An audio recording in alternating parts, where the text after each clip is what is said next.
Happy Tuesday, everybody. It's Taylor, and it's Travel Tips from Taylor. Today I'm taking a really small chunk of information, how I go about researching for flights, okay? Well, there's a lot to talk about flights. But anytime I'm setting out on a route that I've never flown, that I have no real knowledge of what airlines fly it, or maybe a cursory knowledge of the airlines that use those routes, I will go into Expedia or Kayak or Cheap Tickets, any number of these third-party type vendors out there, and just type in my departure day and place and where I want to go.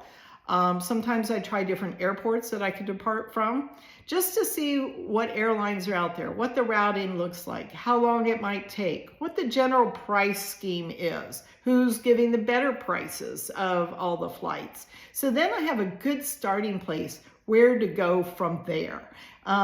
It doesn't mean your research will stop and you know, maybe you're happy just picking one of those, but this is how I start research to look for the best routes.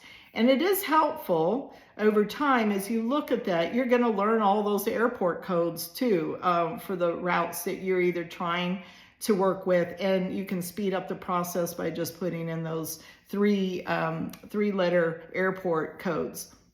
But that's how I really get started, is with the third parties. And then when I see either one of my preferred airlines or a routing I like, I'll go directly to the airline itself to compare the price. There might be more flights that pop up on the airline website itself than you're getting through the third party. You might want to mix your airlines like they do on the third parties a lot of times. You can do that.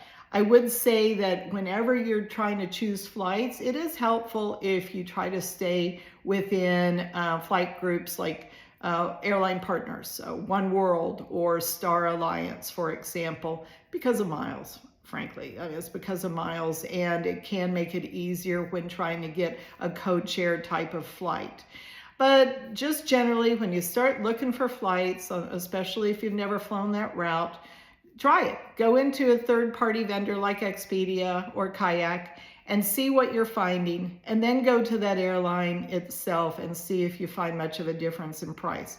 I really haven't found much of a difference in price. Occasionally, yes, but by and large, no. And I've never found anything that's swayed me to go ahead and book through an Expedia or Kayak, because there are some issues that can come up with booking through third parties.